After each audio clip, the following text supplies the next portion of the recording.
Her name is Jennifer Adams. 32 years old.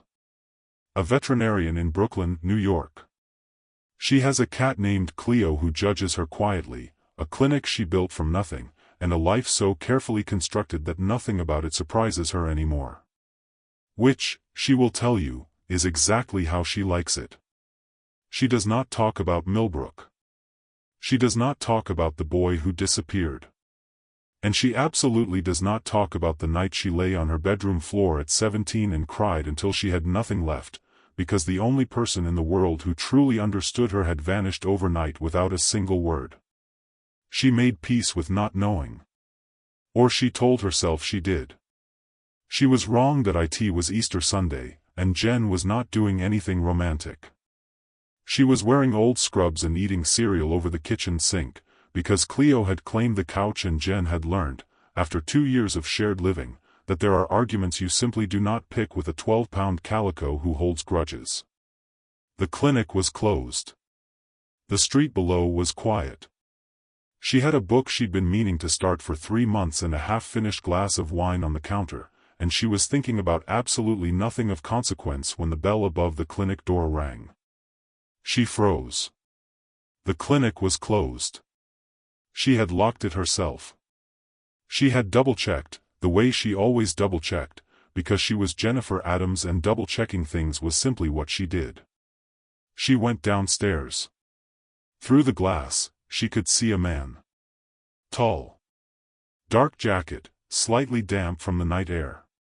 One arm cradled something close to his chest, a dog, she realized, a large one, a German shepherd, and even through the door she could see the animal was struggling. Labored breathing. Head lolling. She unlocked the door. She would think about this moment many times afterward, the exact instant before she opened it, when the world was still the shape she knew. She would think about how ordinary it felt. How she was simply a vet doing what vets do. How nothing in her body warned her. She opened the door. And Nick Brown looked at her. He hadn't changed. That was the devastating thing. He had changed, broader shoulders, sharper jaw, something in his eyes that had learned to be careful where it used to be open, but underneath all of it, underneath the man standing in her doorway at midnight on Easter Sunday, was still the boy who used to lose his glasses in the treehouse. The boy who had made her laugh harder than anyone. The boy who had disappeared. For a moment, neither of them moved. The dog made a sound. Jen moved. She is, above everything else, a veterinarian. The next hour passed in the way emergencies always do, in a tunnel of focused, necessary action where there is no room for anything except the work. She got the shepherd onto the table. She assessed. She ran fluids. She concentrated with everything she had, and she did not look at him, and he stayed out of her way, and the dog, his name was Caesar, she would learn, stabilized. When it was over, when she had done everything she could and the crisis had passed and Caesar was breathing steadily and watching her with the enormous, grateful eyes of a creature who knew he had been saved, she finally turned around. Nick was leaning against the far wall, watching her. His arms were crossed. His expression was something she didn't have a word for. "Jen," he said. And his voice, God, his voice, it was lower than she remembered but it had the same quality. The one that meant he wasn't performing anything. "Don't," she said. She turned back to Caesar. She checked his vitals again, which did not need checking, because she needed to do something with her hands. "Jen." I said don't. A silence settled over the clinic. "Okay," Nick said quietly. "Okay." He stayed until Caesar was stable enough to be moved. He didn't try to talk again. He didn't push. He simply stayed, which was its own kind of statement, the presence of a man who understood that sometimes you owe someone the patience you once didn't give them. When he finally left, just before 2 in the morning, he paused at the door. "Thank you," he said. "For Caesar." She nodded. "I'll bring him back in a few days for a follow-up." She nodded again. She didn't look up. He left. She stood in the middle of the clinic for a long time after the door closed, Cleo winding around her ankles, the night completely quiet around her. Nick Brown, she thought. And then, because she was Jennifer Adams and she was nothing if not honest with herself in the dark. Of course it's him. Musical note, end of part 1, teaser. She thought that night was the end of the disruption. She thought she could file it under strange coincidence and go back to her life. She was spectacularly wrong. Because 4 days later, at the Animal Welfare Foundation Gala, Jennifer Adams would walk into a room and see a glamorous woman in champagne silk with her arms around the man she'd just rediscovered, and hear that woman call him a name she had never heard before. Dominic. Who the hell was Dominic? She told herself she was fine. That's the thing about people who are very good at surviving, they become excellent at convincing themselves. Jennifer Adams had spent 14 years becoming exceptional at it. She had learned to take the space where Nick Brown used to be and fill it with work, with purpose, with Cleo and the clinic and the quiet satisfaction of a life that asked nothing of her heart. 4 days. It took exactly 4 days for all of that to unravel. And it didn't unravel dramatically, the way you might expect. It didn't happen with a declaration or an argument or a moment of blinding clarity. It happened the way most important things happen, in a ballroom, with champagne, over the shoulder of a beautiful woman in silk, when someone said a name that didn't belong. Dominic. That's where we pick up. Open book, the gala. Jennifer Adams had not planned to attend the Animal Welfare Foundation Gala. She had, in fact, actively resisted it.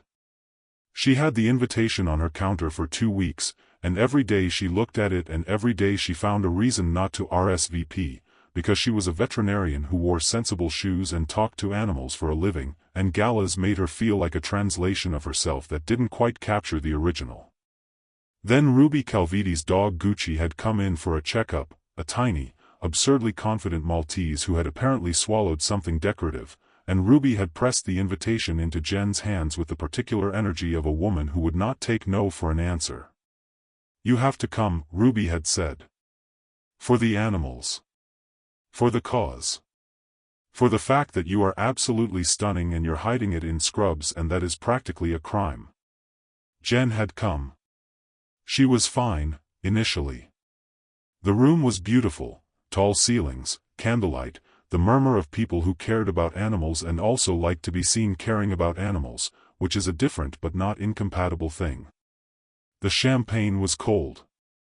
Someone nearby was telling a story about a tortoise that was, against all reasonable expectation, genuinely gripping. She was fine. And then she saw a flash of red hair across the room. Ruby. A familiar face. Safe harbor. She started toward her, weaving through the crowd, and she was almost there, almost, when she saw him. Not his face. Just his back. His shoulders. The particular way he held himself, that posture she had memorized at 13 years old, standing beside him in a Millbrook schoolyard while he talked about engineering and she pretended not to think he was the most interesting person she'd ever met. She stopped. Ruby was in champagne silk, one hand resting against the chest of the man beside her. His head was bent toward hers, close and intimate, the body language of two people who had found each other and weren't looking anywhere else. Jen's champagne glass hovered, suspended, halfway to her mouth. Nick. She stood perfectly still. The crowd moved around her. The string quartet played something tasteful. And across the room, the man who had walked back into her life 4 days ago was bent toward another woman like she was the only person in the room. Then Ruby opened her eyes. Looked up at him. And smiled. Dominic, she said warmly. Thank you. The word landed like a stone dropped into still water. Dominic? Fire, the confrontation. Jen hadn't planned to speak. She had, in fact, been planning a very dignified exit, coat, cab, Cleo, wine, and a firm decision never to attend a gala again, when the word came out of her anyway. Dominic? He turned. And there she was, Jennifer Adams in a simple black dress, champagne glass suspended, eyes moving from Ruby to him to the banner on the wall, Animal Welfare Foundation Gala, and back to him with the patient expression of a woman who had an excellent answer and was going to enjoy delivering it. At an animal welfare event, she said pleasantly. As a veterinarian. For one moment, the air seemed to leave the room entirely. Ruby lit up. She threw her arms around Jen with the uncomplicated delight of someone who had completely forgotten the plan she was supposed to be executing. You came. Oh, I'm so happy you came, my vet, my actual vet, right here. Nick stood very still. Watching. The expression on his face was the one he got when variables he hadn't placed were moving on a board he thought he controlled. You two know each other. It wasn't a question. What a coincidence, Jen said. Her tone was pleasant. Her eyes were absolutely not. What happened next happened fast. Nick's hand closed around Ruby's arm, gentle, deliberate, and he steered her toward the restrooms with a smoothness that suggested he had, on at least one previous occasion, needed to remove someone from a complicated social situation. Wool allergy, he said, glancing back at Jen over his shoulder. Wait here. 2 minutes. He said it with such calm authority that Jen almost waited. Almost. She finished her champagne in one long swallow, set the glass on a passing tray, and walked toward the exit with the decisive step of a woman who had made a decision and was sticking to it. She was at the coat check before she'd fully articulated to herself what she was feeling, which was, she would identify later, in the privacy of her own head, not quite jealousy and not quite anger but something in the uncomfortable territory between them, where the feelings you're not ready to name live. She had her coat on and was already through the door when she heard footsteps behind her. Running footsteps. Jen. She did not stop walking. Which is how she nearly collided with Tom. Tom, who had stepped directly into her path with one hand moving toward his jacket. Tom, who was the human equivalent of a very large, very loyal golden retriever who had been trained with slightly too much enthusiasm. Oh, Jen said. You cannot be serious. And then Nick came through the door behind her, out of breath, bow tie askew, one hand already raised. Tom, I meant stop her, not. You said stop her, boss. Tom's tone was the tone of a man who had followed instructions precisely and genuinely could not identify the error. Not like that. Tom spread his hands. The gesture of a man who had looked for the problem and not found it. And Jen stood on the sidewalk between them, in the cold night air, and looked at Nick Brown, at his displaced bow tie and his out-of-breath expression and his two large men who had just effectively detained her on a public street, and she said, very carefully. Would someone like to explain why Tom just pulled a weapon on me? Witness protection. Jerry said it with the authority of a man solving a puzzle and presenting the answer with some pride. Jen turned toward him slowly. I'm sorry. What? Jerry pressed forward. Nick's name in one program, a different name in another, Tom and Jerry as Federal Protection Detail, the whole architecture of an explanation delivered with the confidence of someone who had absolutely not made it up on the spot. Nick turned to Jerry and drew one slow finger across his throat. Jerry looked at the finger. Looked at Jen. Looked back at Nick. And continued anyway, because Jerry was, at his core, a man who committed. Jen let him finish. Then she looked at Nick. Then she looked at Tom. Then she looked back at Nick with the expression of a woman doing arithmetic she didn't enjoy. So, she said carefully. Your name is Nick in one system.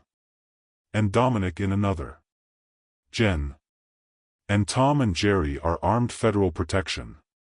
It's more complicated. One of whom, she continued with the same measured pleasantness, just pulled a weapon on me on a public sidewalk. Tom opened his mouth. Nick turned to him with a look that was both immediate and entirely final. Tom closed his mouth. Is it true? Jen asked. Her voice was steady. Her eyes were not entirely. There was something in them that went beyond anger, the look of a woman who desperately wanted to be wrong and wasn't yet sure whether she was. A silence stretched over the four of them. Nick exhaled. "Yes," he said.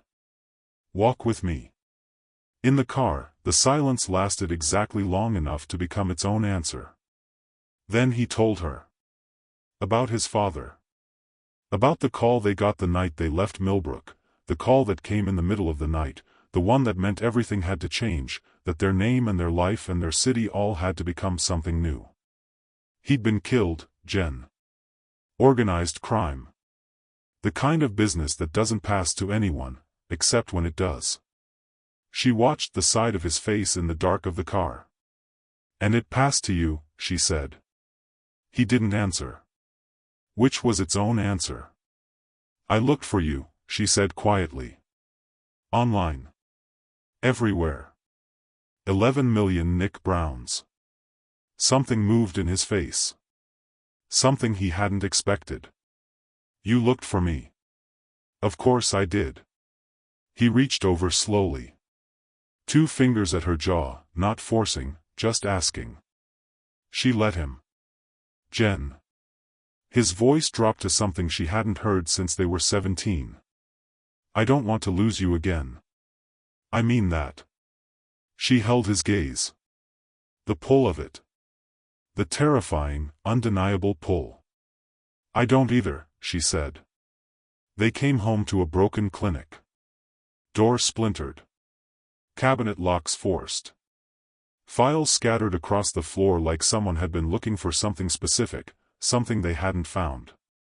Cleo sat on the examination table, watching the situation with the detachment of a cat who had witnessed enough chaos to have developed a philosophy about it. Jen pressed both hands to her face. Who breaks into a veterinary clinic? Nick's eyes were already moving across the room, the desk, the cabinets, the back door, with the methodical attention of a man who was not, in this moment, experiencing shock. "My guys will handle this," he said. And something in the way he said it, the authority of it, the certainty, landed differently now. Because Tom and Jerry were not, she was beginning to understand, standard-issue federal agents. She looked at him. He looked back. And in his eyes she saw it, the careful patience of a man who is telling some of the truth and protecting her from the rest of it. She exhaled. Filed it away. "Okay," she said. "Professionals." She slept in his apartment that night. 36 floors up, fingerprint scanner, retinal check. The city quiet below her. Cleo curled at the foot of the bed. And somewhere in the building beneath her, she knew, Tom and Jerry were awake. She told herself everything was fine. But in the morning, after breakfast, after the smoothie he'd remembered, after the omelette, after the warmth of sitting across from him in his kitchen while the city woke up below, she would go home to a restored clinic. Every surface cleaned. Every lock replaced. The examination light properly angled, the way she'd been meaning to do it for 3 months. And she would Google the name she wasn't supposed to know. Dominic Ferraro. And then she would go very, very still. Because Nick Brown had not been entirely honest with her. And the truth, when it came, was going to change everything. There is a kind of love that doesn't announce itself. It doesn't arrive with a declaration or a grand gesture. It arrives quietly, in the margins of ordinary moments, in a smoothie he remembered from 15 years ago, in the way he fixes your clinic door before sunrise, in the way he says your name in the dark like it's the only word he's absolutely certain of. Jennifer Adams had spent 14 years being fine. She was about to find out that fine and happy are not the same thing. And she was about to find out the truth about who Nick Brown really was, not the boy from Millbrook, not the man in witness protection, but the full, complicated, dangerous, breathtaking truth. Beginning with a name. Dominic Ferraro, the morning after the gala, after the broken clinic and the sleepless night 36 floors above Brooklyn, after the breakfast where he'd watched her with an expression she wasn't ready to name, she typed it into a search bar. Dominic Ferraro. The first result loaded in under a second. Ferraro Group Chairman Dominic Ferraro denies involvement in port violence. She read it once. Clicked through. Ernesto Ferraro, owner of Ferraro International Trading, killed in armed attack. She put the phone face down on the desk. She looked at the wall. This, she thought, is some witness protection program. When the whole family's name is in the news. She picked the phone back up. Article after article. The Ferraro name, attached to shipping lanes and import businesses, and carefully worded denials, and one federal investigation that had been quietly settled 4 years ago. The kind of business that moved things across borders. The kind of empire that looked like one thing on paper and was another thing in rooms where no one was writing anything down. She thought about the pizza restaurant with the Italian name. She thought about Tom and Jerry, who did not move or talk like federal agents. She thought about the way Nick had looked at her clinic, not with the shock of a civilian, but with the assessment of a man who understood what a break-in was for. Nick Brown, she thought. What exactly are you? Glowing star, Ruth Ferraro. She was still sitting with this, still turning it, examining it from different angles, when the bell above the clinic door rang. The woman who walked in was blonde. Immaculate. She wore heels that clicked on the tile like punctuation, and she carried a white poodle on a leather lead with the air of someone who had never in her life questioned whether she belonged somewhere. She took in the clinic the way you take in a room you're considering purchasing. Hello, she said. Her voice was precise and unhurried. You must be Jen. I am Ruth Ferraro. Jen looked at her. At the bone structure. The eyes. The particular set of the jaw. If the hair were darker. If there were glasses. Oh, Jen thought. Oh no. The examination was thorough and unnecessary. Brutus, the poodle, Ruth's second son, apparently, was in perfect health. Glossy coat, bright eyes, the calm confidence of an animal who had been unconditionally adored his entire life. Jen said as much. Ruth said how lovely and then asked if Jen would dye him dusty pink for an upcoming event. Jen said no. Ruth offered $5,000. Jen said $5 million wouldn't change the answer. There was a silence. And then Ruth Ferraro laughed. Not the polished social laugh she'd been using, something else. Genuine. Surprised. My son said you were a good vet, she said, gathering Brutus's lead. I see now what he meant. She paused at the door. My son's name, she said precisely, is Dominic. Dominic Ferraro. The door closed behind her with a final, elegant click. Jen sat down slowly. Dominic Ferraro. Not an alias. Not a witness protection name. His name.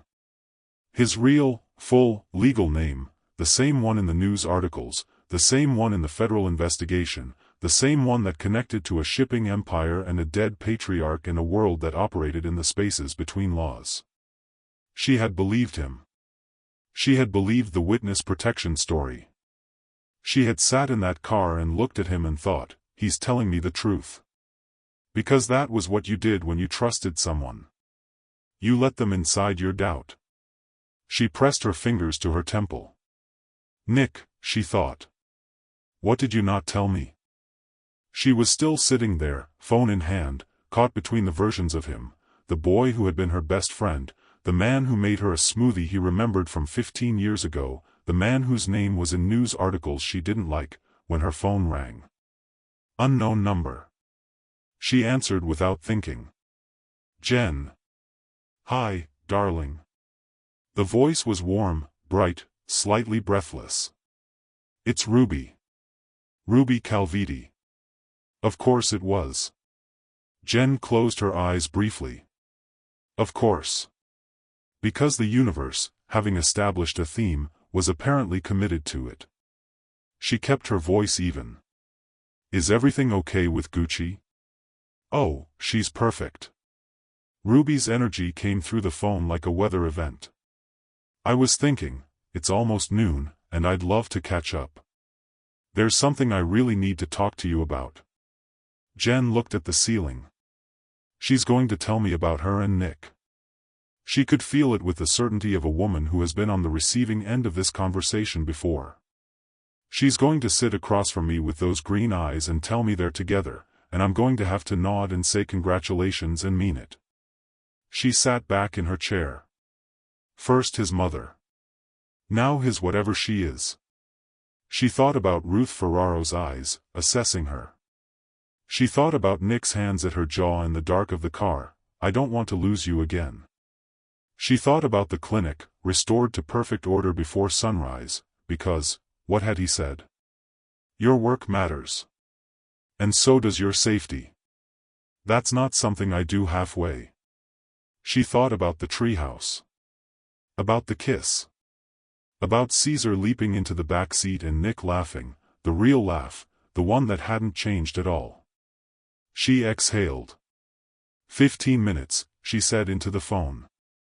I can give you half an hour. Ruby arrived in 11 minutes, which said something about either her proximity or her urgency, and she sat down across from Jen and set her hands on the table and said, without any of her usual breezy performance. I need to tell you something. And I need you to know it's not easy. Jen waited. Lorenzo Calviti is my uncle, Ruby said. And he sent me to get close to Dominic Ferraro. A silence. He thinks Dominic has something that belongs to him, Ruby continued. Documents. Evidence. Something from Ernesto Ferraro's estate that was never turned over. I was supposed to, she looked down, build something with him. Get close. Get inside. And instead? Ruby looked up. Her eyes, for the first time since Jen had met her, were entirely honest. Instead I met you. And your cat. And I sat in your clinic while you talked about animals like they were your family, and you refused to hurt a dog for any amount of money, and I realized, she exhaled. I don't want to do this anymore. Another silence. He has nothing, Ruby said quietly. Dominic has nothing that Lorenzo wants. I've been around him twice now and I know. Whatever Lorenzo thinks is hidden, it's not there. And I'm not going to keep pretending it is. Jen looked at her for a long moment. She thought about a woman standing in a ballroom in champagne silk, one hand against a man's chest. She had thought, she's after him. She had thought it with the familiar ache of someone watching someone else touch what was maybe, possibly, terrifyingly theirs. She had been half right. You need to tell him, Jen said. I know. Not just what you told me. Everything. He needs to know about Lorenzo. Ruby nodded slowly. I know that too. That evening, Nick came to the clinic. No Tom. No Jerry. Just him, in jeans and a dark jacket, standing at her door with his hands in his pockets and the look of a man who had spent the day deciding something. I owe you the rest of the story, he said. She stood back and let him in. They sat at opposite ends of the examination table, the only seating available, and he told her. All of it. Not the witness protection version, not the edited version, not the version designed to protect her from the parts that were difficult. The full version. The Ferraro family business was real. His father had built an empire that existed in the gray space between legitimate trade and organized power, and when Ernesto died, the FBI had come to Nick with a choice: cooperate, or be absorbed into the investigation they were building. He had cooperated. He had given them everything he could without destroying his family. And in exchange, not witness protection, exactly, but something like it. A different kind of arrangement. A careful, monitored life in New York, where he could run the legitimate side of what his father had left him while the rest of it was slowly, carefully dismantled. Tom and Jerry were not federal agents. They were his. I lied to you, he said. Not about the important things. But about enough. Jen sat with this for a moment. Why? Because you were Jennifer Adams, he said. You became a veterinarian. You built something real. You have a life that doesn't touch any of this. His jaw tightened. I didn't want to be the thing that touched it. She looked at him. You don't get to make that decision for me. I know. I'm not 17, Nick. I'm not the girl you're protecting from the complicated parts. I know that too. His voice was quiet. That's why I'm here. A silence. And then she said, Ruby came to see me today. His eyes sharpened. She told him about Lorenzo. About Ruby's confession, her uncle's request, the documents that didn't exist. She watched his face as she spoke, the controlled stillness of a man processing information he already half suspected, confirming things he'd been assembling in the background. When she finished, he was quiet for a long time. She told you all of that? She did. Why? Jen looked at him. Because she said she met me. And I was the kind of person who refused to hurt a dog for $5 million. And she decided she didn't want to be the kind of person who would. Something shifted in his face. Something that moved too fast for her to name. Jen. Nick. I need you to know, he said slowly, that whatever this is, whatever I've gotten you into by walking back into your clinic, I will spend every remaining hour of my life getting you out of it safely. If that's what you want. She looked at him. At the careful patience in his eyes. At the space between them, which was smaller than either of them had decided. And if that's not what I want, she asked. He was very still. Then I'll spend every remaining hour of my life making sure you don't regret it. She looked down at her hands for a moment. Then she looked up. You remembered the smoothie, she said. I told you. I haven't forgotten anything about you. You fixed my clinic door at 3 in the morning. Your work matters. You took me back to Millbrook. I've been wanting to do that for 14 years. She looked at him for a long, steady moment. And then she smiled, the real one, the one she couldn't control, the one that had been finding its way out for days despite everything she'd been telling herself. Okay, Dominic Ferraro, she said. Tell me the rest. They stayed in the clinic until midnight. He told her everything. She asked questions. Some of his answers she liked. Some of them she sat with in silence for a long time. But all of them were honest, the real kind, the kind that cost something.